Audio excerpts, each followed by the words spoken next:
Terima kasih Tuhan. Ini kami, generasi pemenang. Generasi pemenang. Keluar sebagai pemenang. Tidak kalah lagi Tuhan. Generasi pemenang. Generasi yang siap masuk Kanaan. Generasi yang siap menerima janji-janji Tuhan. Makasih Tuhan. Urapi hamba-Mu. Urapi kami semua. Yang lemah dikuatkan. Yang sakit disembuhkan. Dalam nama Tuhan Yesus. Terima firman Tuhan. Yang siap katakan amin. Tepuk tangan bagi Allah kita. Haleluya. Silakan duduk. Silakan duduk saudara. Ada sukacita. Wow. Katakan kiri kanan, generasi pemenang. Ini yang Tuhan taruh di hati saya. Keluar sebagai pemenang. Tidak gampang. Kita ada di era ini, betul. Ya, karena itu Alkitab bilang, jika kita masih hidup, angkat tangan yang masih hidup. Oke. Berbuah memang tidak gampang, yang hidup ini tidak gampang dengan hidup-hidup yang lalu. Kenapa? Karena goncangan ini akan semakin meningkat. Ya. Peperangan ini akan semakin meningkat. Hari-hari ini akan semakin hari semakin jahat. Tekanan di mana-mana, badai hidup, masalah luar biasa silih berganti. Alasannya Tuhan segera datang. Saya percaya jemaat GBI House of Glory Pondok Cabe sedang dipersiapkan Tuhan. Amin. Sedang dipersiapkan Tuhan. Selama di bumi untuk apa? Terima janji Tuhan. Tapi rancangan Tuhan itu rancangan kekekalan. Karena Allah selalu bekerja dengan rencana. Yang pasti rencana Tuhan dalam hidup kita, rancangan masa depan yang penuh pengharapan. Rancangan damai sejahtera. Katakan amin. Karena itu buka hati. Kenapa? Karena kita terima janji Tuhan. Itu aja, cuman itu. Kita sedang diperlengkapi oleh Tuhan. Saudaraku, berbicara paradigma yang baru. Tentu itu dari Tuhan. Tentu itu dari Tuhan. Dan saya percaya yang dari Tuhan itu sedang kita alami. Tepuk tangan bagi Allah kita. Haleluya. Ini yang Tuhan taruh di hati saya. Mari kita buka Yosua pasal yang kelima. Ayat yang keenam. Yosua pasal yang kelima. Ayat yang keenam. Kita baca sama-sama. 2, 3. Sebab 40 tahun lamanya orang Israel itu berjalan melalui padang gurun. Terus sampai habis mati seluruh bangsa itu. Yakni prajurit yang keluar dari Mesir. Yang tidak mendengarkan firman Tuhan. Kepada mereka itu Tuhan telah bersumpah bahwa ia tidak akan mengizinkan mereka melihat negeri yang dijanjikan Tuhan. Dengan bersumpah kepada nenek moyang mereka, akan memberikannya kepada kita keras. Suatu negeri yang berlimpah-limpah susu dan madunya. Katakan amin. Generasi yang dari Mesir, ketika tiba di padang gurun, itu mati semua. Ini gembala mau simpulkan. Generasi yang dari Mesir itu adalah generasi paradigma yang lama. Ikuti. Ternyata generasi yang dikatakan tadi paradigma yang lama, ternyata alami mujizat. Alami berkat. Alami perlindungan Tuhan. Tapi tidak mengalami, tidak menerima yang dikatakan suatu negeri yang berlimpah-limpah susu dan madu. Saya berdoa dalam nama Tuhan Yesus. Saya percaya kita semua banyak alami mujizat. Diberkati Tuhan luar biasa. Diluputkan, dilindungi Tuhan. Tapi jangan berhenti di situ. Karena ternyata bangsa Israel yang ada di Mesir, apa yang kurang yang mereka lihat? Mujizat Tuhan. Dilindungi Tuhan. Tapi mati semua di padang gurun angkatan tersebut. Kenapa? Karena mengenakan paradigma dunia. Ketika mereka mengalami kesesakan di padang gurun, mereka berkata apa kepada pimpinan mereka, kepada Musa? Musa, apakah di Mesir tidak ada kuburan? Kedua, kami balik saja ke Mesir. Lihat, itulah angkatan orang Israel yang keluar dari Mesir, tapi masih mengenakan paradigma yang lama. Tapi saudara dan saya, dengar ini penting. Saudara dan saya adalah generasi yang lahir di padang gurun. Generasi yang memiliki paradigma yang baru. Tepuk tangan bagi Allah kita.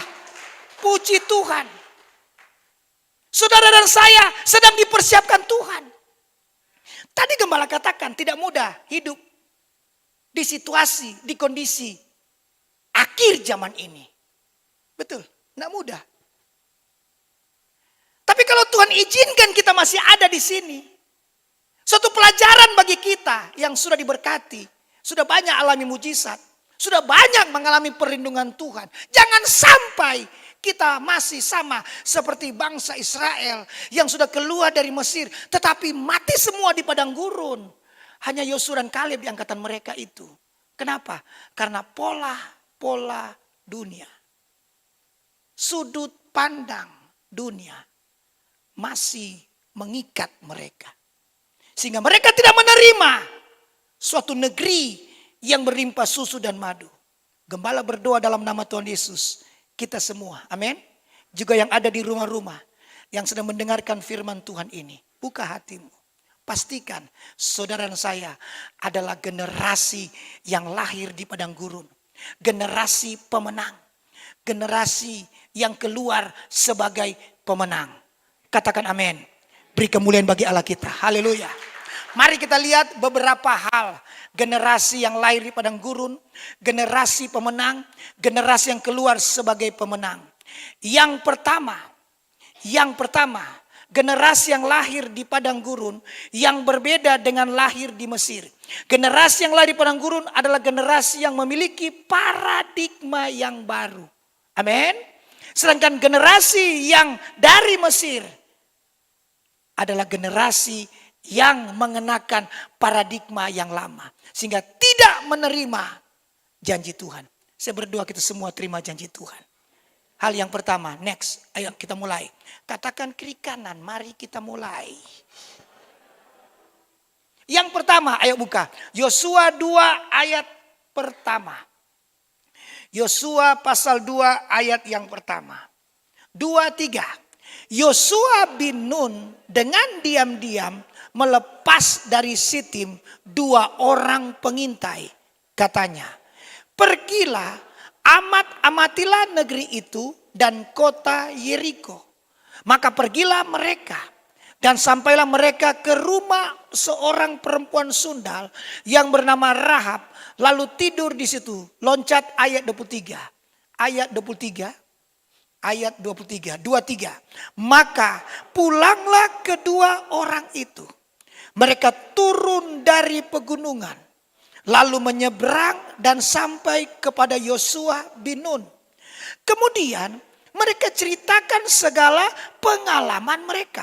Ayat 24. Kata mereka kepada Yosua, Tuhan telah menyerahkan seluruh negeri ini ke dalam tangan kita. Bahkan seluruh penduduk negeri itu gemetar menghadapi kita. Ada amin? Tengok gembala, ini penting. Pandangan pengintai yang sebelumnya yang diutus oleh Musa. Itu pengintai mengenakan paradigma yang lama. Dari mana mereka mengenakan paradigma yang lama? Ketika mereka melihat, mereka tiba di Kanaan. Wow, luar biasa. Berlimpah susu dan madu. Luar biasa tanah yang subur. Tapi mereka memandang, mereka melihat orang-orang yang ada di sekitar situ. Sehingga mereka berkata begini, tidak mungkin kita kalahkan mereka. Karena mereka raksasa, besar dan hebat, kuat. Sedangkan kita seperti cacing-cacing. Kita akan dimakan oleh mereka. Dan berita itu mereka bawa. Sebarkan kepada seluruh orang Israel yang ada di padang gurun tersebut. Dan tawar hati, sungut-sungut, tidak percaya. Singkat cerita, mati semua kan di padang gurun. Pengintai yang mengenakan paradigma yang lama. Tapi mari kita lihat, saudara dan saya adalah generasi yang lahir di padang gurun. Amin. Generasi pemenang. Apa itu generasi pemenang?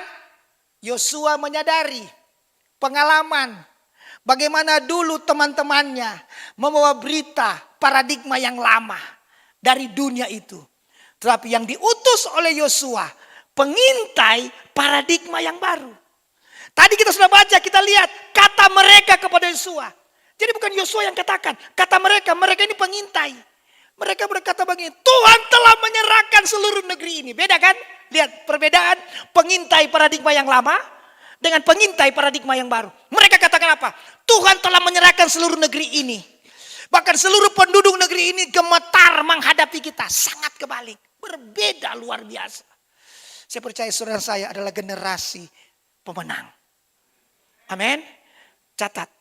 Kembali ke catatan. Generasi pemenang adalah generasi yang percaya. Mantap.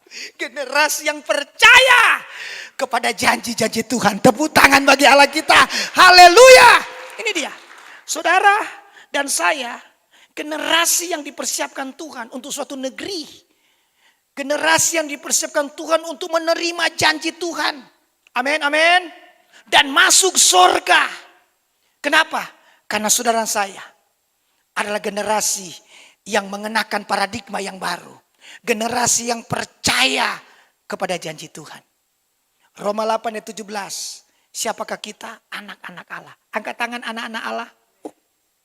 Saudara bukan anak keju, anak singkong. Bukan. Anak-anak Allah. Yang berhak menerima janji Allah. Katakan amin. Karena itu Roma 4 ayat 20 bilang apa? Jangan bimbang. Ya, taruh harap kepada Tuhan. Percaya sungguh-sungguh. Sebab orang yang bimbang, orang yang mendua hati, jangan harap datang janji Tuhan. Tapi generasi pemenang. Amin. Generasi paradigma yang baru saudara dan saya. Haleluya. Generasi yang percaya janji Tuhan. 2 Petrus 3:9, Tuhan tidak pernah lalai menepati janjinya. Sebab Allah kita Allah yang setia. Amin. Katakan kiri kanan, bagi Tuhan tidak ada yang mustahil. Ngomong begini, mujizat masih ada. Angkat tangan kita. Bagi Tuhan tak ada yang mustahil. Bagi Tuhan tak ada yang tak mungkin. Mujizatnya disediakan bagiku. Ku diangkat dan dipulihkan. Sekali lagi perkatakan dengan iman. Bagi Tuhan tak ada yang mustahil. Percaya jangan ragu. Percaya jangan bimbang. Generasi pemenang, generasi yang percaya akan janji Tuhan. Disediakan bagiku, ku diangkat dan dipulihkannya. Wow, Allah tidak pernah terlalu cepat. Tapi Allah kita juga tidak terlalu lambat. Tetapi Allah kita tepat pada waktunya. Kita ada di siang hari, betul? Percayakah malam hari pasti tiba? Hanya tinggal tunggu hitungan jam. malam pasti tiba. Janji Tuhan pasti tiba. Tapi waktu ini, ya, waktu ini disebut proses. Penantian itu tidak gampang. Ketekunan, kesabaran itu tidak gampang. Tapi jangan sampai kita goyah. Amin. Kasat mata kita lihat keadaan. Covid belum selesai, muncul lagi peperangan. Peperangan tingkat tinggi lagi. Keadaan ekonomi dan sebagainya, macam-macam. Ini waktu.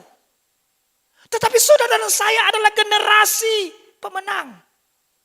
Generasi yang lahir di padang gurun. Bukan generasi angkatan yang dari Mesir. Paradigma yang lama. Sekalipun kondisi seperti ini, tapi kita luar biasa. Kita seperti pengintai paradigma yang baru. Amin. Hanya fokus kepada Tuhan dan janjinya. Pengintai itu mereka tidak fokus kepada keadaan daerah itu. Benteng Yeriko yang begitu tebal. Orang-orang di dalam situ raksasa dan seterusnya. Berbeda dengan pengintai angkatan yang dari Mesir. Tapi saudara dan saya, sekalipun kondisi seperti ini padang gurun ini. Mengapa saya sebut tadi generasi yang lahir di padang gurun? Kan ini padang gurun. Kondisi seperti ini. Sepertinya kering. Tetapi tetap percaya. Dia setia. Amin. Oh haleluya. Kadang-kadang ibu tutup mata. Ibu-ibu tutup mata. Jamah suamiku. Tutup mata kan iman tidak kelihatan. Terima kasih Tuhan jamah. Buka mata. Kok begini keadaannya? Orang tua berdua jamah anak-anak. Buka mata. Kok begini kondisinya? Tapi dengar. Bagi Tuhan tidak ada yang mustahil. Dia tepat pada waktunya. Kita adalah generasi yang tidak mudah kalah.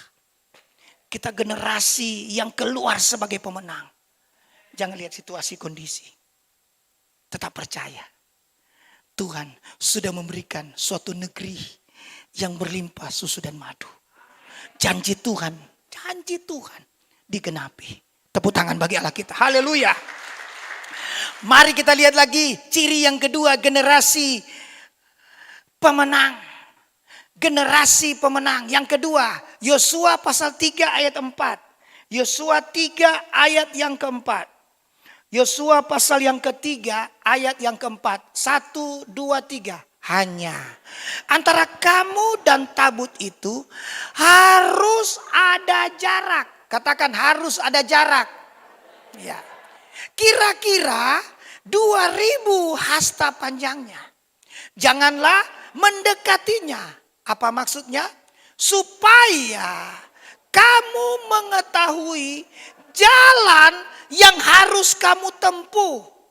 Sebab jalan itu belum pernah kamu lalui dahulu. Ini belum pernah dilalui, lalu mau dijalani. Dan Tuhan bilang, berdoa, berjaga-jaga. Amin. Itu yang Tuhan bilang, waspadalah. Itu yang Tuhan bilang, jangan sesat. Itu yang Tuhan bilang, ada perbedaan. Orang yang beribadah dan tidak. Itu yang Alkitab katakan, jadilah garam. Membawa rasa. Itulah yang Alkitab katakan, jadilah terang. Terang sudah ada, tapi jangan sampai terang itu ada di bawah gantang. Tapi harus ada di atas, di kaki Dian. Ada amin? Saudaraku, generasi pemenang. Generasi yang keluar sebagai pemenang. Generasi yang memiliki paradigma yang baru adalah generasi yang memiliki ini. Keseimbangan. Ada amin? Generasi yang apa? Yang mengikuti tuntunan Tuhan. Mengikuti tuntunan Tuhan. Ada sukacita. Next, kembali ke catatan tadi. Poin yang kedua. Generasi pemenang adalah generasi yang menjaga jarak. Generasi yang mengikuti tuntunan Tuhan. Amin. Alkitab berkata jangan sesat. Pergaulan yang buruk merusak kebiasaan yang baik. Anak-anak muda di tempat ini, jaga pergaulan. Amin. Kok yang amin orang tua? Anak muda ini. Jaga pergaulan. Ya. Jaga pergaulan. Identitasmu anak-anak Tuhan. Apalagi yang kurang di mimbar ini. Apalagi yang kurang dari orang tua. Apalagi yang kurang dari pengembalaan. Semuanya responmu. Jangan engkau dipermudah karena kemudaanmu. Tapi jadilah teladan. Dalam perkataan. Amin. Dalam kasih. Kesetiaan. Cuman itu. Orang tua terbatas. Gereja terbatas. Tapi respon saudara. Yang sudah ada terang Kristus. Jaga jarak. Jangan cari pencobaan. Saya ingat dulu waktu saya pimpin anak muda. Ada anak muda begitu semangat berkata, Pak, Kak, Tuhan suruh. Tuhan bilang apa? Tuhan suruh saya harus 2 keliling. Jam berapa? Jam 2 pagi. Oh, Tuhan Yesus. Di mana? Mangga 2. 2 keliling jam 2 pagi di Mangga 2. Saya bilang nanti kamu ketemu Mangga 3. Jangan cari pencobaan. Ya. Karena itu saudaraku. Kita Maleaki. Maleaki berapa itu? Maleaki 3:18. Ada perbedaan. Orang yang beribadah dan tidak. Jujur saudaraku. Sama dengan gembala di mimbar. Seperti singa mengaum. Sama dengan jemaat kalau hari Minggu dengar firman. Muka-muka malaikat kita semua. Tetapi yang menentukan jaga jarak. Yang menentukan jaga jarak hari Senin sampai Sabtu. Di mana? Di sekuler. Di pekerjaan. Di tempat kita berada. Ya, yang disebut jaga jarak di mana? Bukan di mimbar ini. Jaga jarak apa? Setelah turun mimbar. Turun panggung. Ini kalau di panggung begini. Itu Matius, Markus, Lukas, Yohanes lancar keluar semua. Tapi jangan-jangan pas turun hilang tuh Matius. Jadi memang ini. Jadi responnya semuanya ada di saya, ada di kita. Bagaimana kita menjaga jarak? Katakan kiri kanan, jaga jarak. Sudah terbukti jaga jarak ini. Protokol kesehatan. Tapi yang jaga jarak dimaksud di sini apa? Memposisikan siapa kita. Bahwa kita itu adalah anak-anak Tuhan. Amin. Jadi kalau memposisikan kita anak-anak Tuhan, berarti kita itu ada, kita hadir di mana-mana untuk mempengaruhi supaya orang dunia itu datang pada Tuhan. Bukan kita yang terpengaruh. Kok nggak ada amin? Tersinggung rupanya. Saya berdoa kita semua, termasuk saya, kita semua diingatkan Tuhan untuk apa? Jaga jarak. Ada amin? Ya, kita sudah terbiasa selama 3-4 tahun jalan ini kan jaga jarak. Tetapi jaga jarak ini penting untuk apa? Menjaga hati. Katakan amin. Ya, supaya apa? Supaya kita tetap di dalam tuntunan Tuhan, gitu loh. Rel kereta api. Rel kehendak Tuhan. Amin. Nak keluar dari relnya Tuhan. Haleluya. Ini dia. Ini dia generasi pemenang. Yang lahir di padang gurun. Dan saudara saya akan terima suatu negeri yang berlimpah susu dan madu. Baik di bumi ini kita diberkati masuk surga. Tepuk tangan bagi Allah kita. Haleluya. Puji Tuhan. Siapa lagi generasi pemenang ini? Generasi yang lahir di padang gurun. Yang ketiga. Generasi yang menguduskan diri. Yosua 3 ayat 5. Baca. Yosua 3 ayat yang kelima. Yosua 3 ayat yang kelima. Berkatalah Yosua kepada bangsa itu. Keras dong. Kuduskanlah dirimu. Sebab besok Tuhan akan melakukan perbuatan yang ajaib di antara kamu. Wow. Siapa generasi pemenang? Pertama, yang percaya janji Tuhan. Amin. Yang kedua, menjaga jarak. Jadi teladan. Katakan amin. Dimanapun kita berada. Dan yang ketiga, apa itu generasi pemenang? Generasi yang menguduskan diri. Apa yang dimaksudkan dengan menguduskan diri? Kembali ke catatan.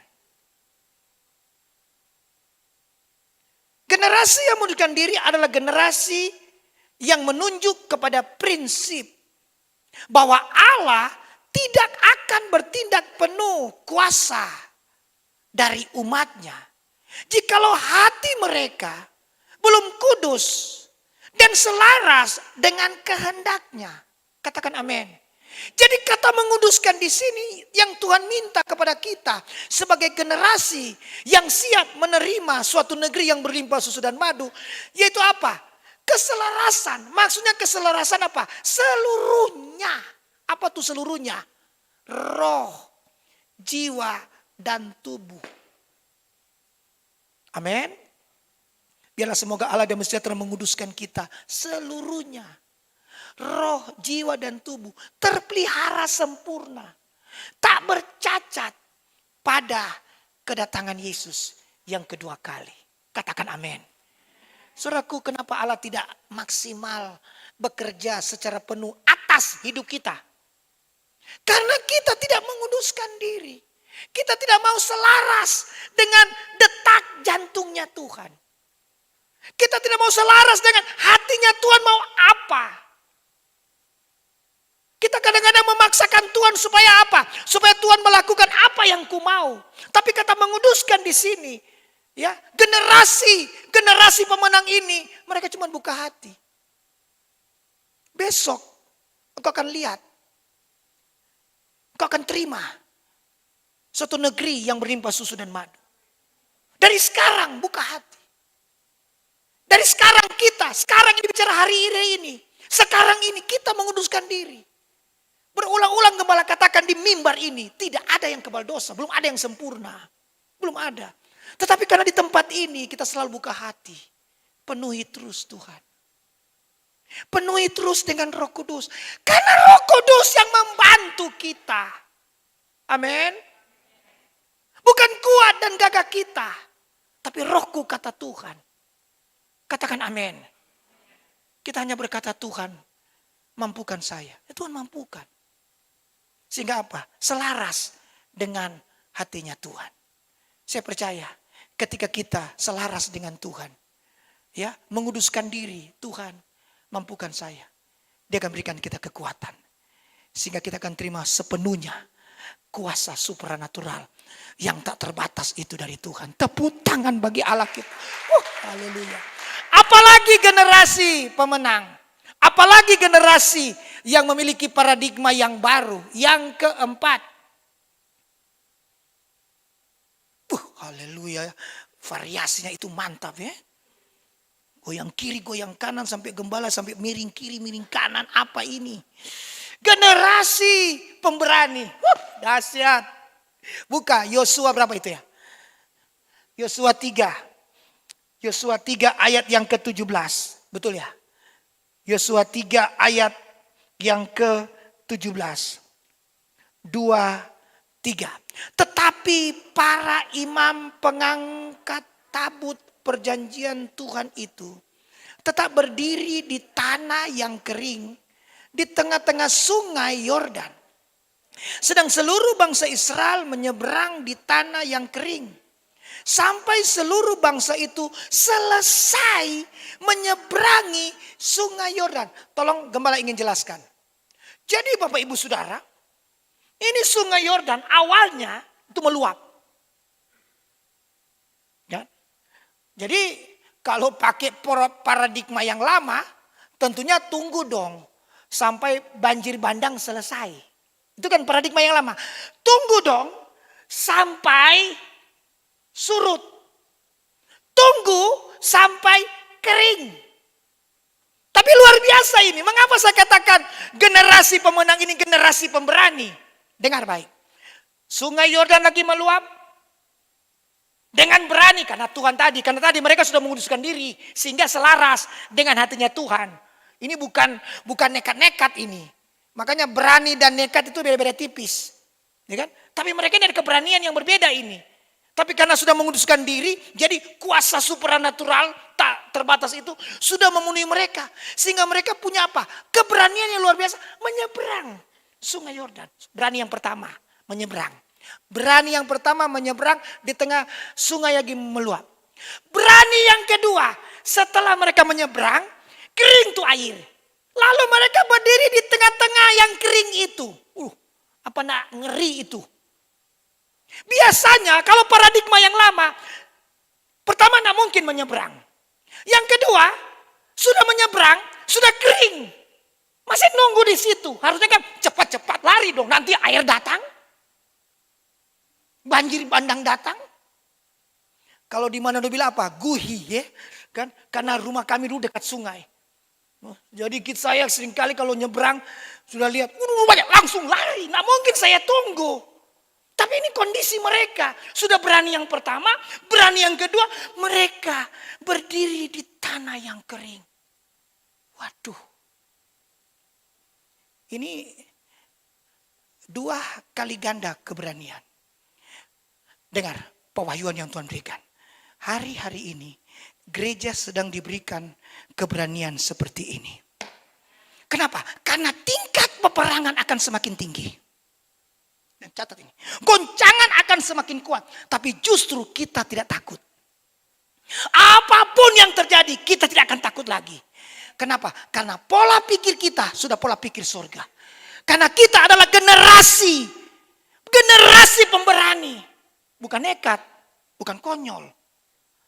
Tetapi generasi pemberani ini sama dengan generasi yang dipenuhi dengan percaya. Iman yang sungguh kepada Tuhan. Ada amin? Next, kita lihat di catatan. Haleluya. Saudara masih mengikuti ya? Ini jam 3 kita pulang ini. Generasi yang berani menyeberang sungai Yordan yang sedang meluap. Karena didasari dengan takut akan Tuhan. Contoh Daud, betul ya? Daud berani lawan Goliat. Sedangkan tentara Israel takut, undur. Tapi Daud berani karena Daud takut akan Tuhan. Hari-hari ini iblis sedang melepaskan ketakutan. Karena itu jangan takut. Nah ini, catat ini luar biasa ini. Berani menghadapi masalah dengan iman. Maju jangan mundur dan melewati proses. Katakan amin. Contoh Maria Magdalena. Ada 3 tantangan. Kenapa Maria melihat kebangkitan Yesus yang pertama? Karena ada 3 tantangan. Dia memiliki keberanian. Tantangan pertama, gelap. Gelap itu identik ya tidak kelihatan. Kedua, kubur. Kubur itu identik dengan apa? Rasa takut. 3, batu. Maria itu kan perempuan, bukan laki-laki. Mana bisa dia mau dorong tuh batu yang berat. Maria, kalau Mario laki-laki, itu beda. Bisa. Tapi berani menghadapi masalah dengan iman. Berikut, berani memperkatakan firman Tuhan. Dan bertindak dengan iman. Dalam nama Tuhan Yesus, spirit ini Tuhan kasih ke kita. Generasi pemberani untuk menghadapi peperangan yang semakin tinggi. Tepuk tangan bagi Allah kita. Haleluya. Puji Tuhan. Masih ada lagi ya, satu lagi. Generasi yang selanjutnya. Yang kelima, generasi yang suka bertobat dan mau dipulihkan dan disembuhkan. Yosua 5 ayat 8. Yosua pasal yang kelima. Ayat yang ke-8. 2-3. Setelah seluruh bangsa itu selesai disunat, maka tinggallah mereka di tempatnya masing-masing di perkemahan itu sampai mereka sembuh. Ada 3 kata penting yang selalu satu mata rantai, tidak bisa dipisahkan. Pertama disunat, kedua tinggal di tempat, baru ketiga sembuh. Sunat itu bicara sunat hati, pertobatan. Suka bertobat dan mau dipulihkan sampai sembuh. Begini-begini ibaratnya. Tentu yang rasakan ini kan laki-laki ini. Setelah disunat langsung main sepak bola. Pasti kan tunggu. Diam di rumah. Sampai sembuh. Wah luar biasa. Inilah generasi paradigma yang baru ini begini. Suka bertobat. Amin. Ya. Dan terus tinggal di tempat. Artinya apa? Contoh begini. Lagi sakit hati. Kalau lagi sakit hati, diam di tempat saja. Namanya sakit. Diam di tempat sampai sembuh. Tapi kalau paradigma yang lama, orang kalau sakit hati bergerilya. Dia akan cari sesama teman yang sakit hati. Timbullah pasukan. Nggak jelas ya. Karena itu kalau kita ada ganjalan ya. Ada sesuatu yang gak enak. Tenang. Oh Tuhan, aku sakit. Sakit di sini. Sembuhkan Tuhan. Cuma itu aja. Jangan keluyuran sana sini. Jangan cari sensasi sana sini. Diam sampai sembuh. Amin. Ya. Diam di mana? Hadirat Tuhan. Haleluya. Hadirat-Mu memenuhiku. Hadirat kudus-Mu penuhi haid-Mu dan ku tersungkur menyembah-Mu. Yang ku nampak hanya kemuliaan-Mu. Saudara, kalau kita lagi sakit, lalu gerilya sana sini, yang nampak bukan kemuliaan Tuhan. Yang nampak apa? Muka, gajah mada, bangka-bangka. Yang nampak, ngeri. Jangan ngerti. Tapi lihat, ya, generasi pemenang. Paradigma yang baru. Berbeda dengan paradigma yang lama. Kalau paradigma yang lama begitu. Biasa orang kalau sudah sakit macam-macam dia membuat ini. Tapi dia tenang.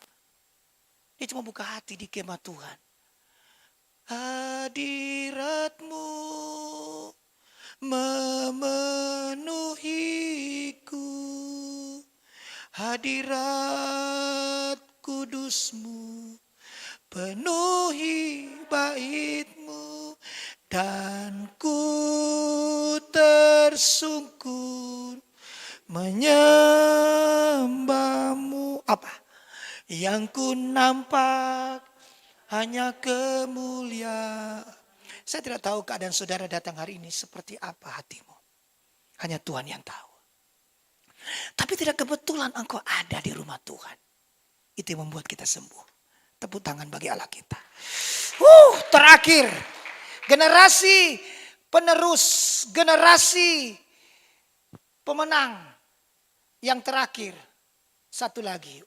Mantap. Generasi yang punya mental pemenang. Generasi yang siap berperang. Dan mau menyenangkan Tuhan saja. Cakep. Yosua 6. Baca ini. Yosua 6 ayat 7. Sampai 9. 2, 3. Dan kepada bangsa itu dikatakannya. Majulah. Kelilingilah kota itu. Dan orang-orang yang bersenjata harus berjalan di depan tabut Tuhan. Ayat 8. Haleluya. Segera sesudah Yosua berkata kepada bangsa itu. Maka berjalanlah maju ke-7 orang imam. Yang membawa ke-7 sangkakala. Tanduk domba itu di depan Tuhan. Lalu mereka apa? Meniup sangkakala. Berarti Pak Max, Ibu Ida, Ibu Bitul ada di situ ya. Meniup sangkakala. Sedang tabut perjanjian Tuhan mengikuti mereka. Tepuk tangan bagi Allah kita. Saudara, ini dia. Generasi mentalitasnya pemenang. Yaitu generasi yang maju nak mundur. Generasi yang terus siap berperang. Dan meraih janji Tuhan. Seperti apa? Next, coba lihat catatan. Catat saudara. Karena gembala begitu cepat ini mengingat waktu. Generasi yang siap berperang dan mau menyenangkan Tuhan. Ada amin? Jadi majunya itu majunya apa? Majunya Tuhan. Maju karena Tuhan. Amin? Maju untuk apa? Maju untuk Tuhan. Kita yang melayani. Melayani apa? Melayani untuk Tuhan. Bukan untuk manusia. Amin? Semuanya untuk Tuhan. Generasi yang intim dengan Tuhan. Kenapa intim tadi? Terus menerus.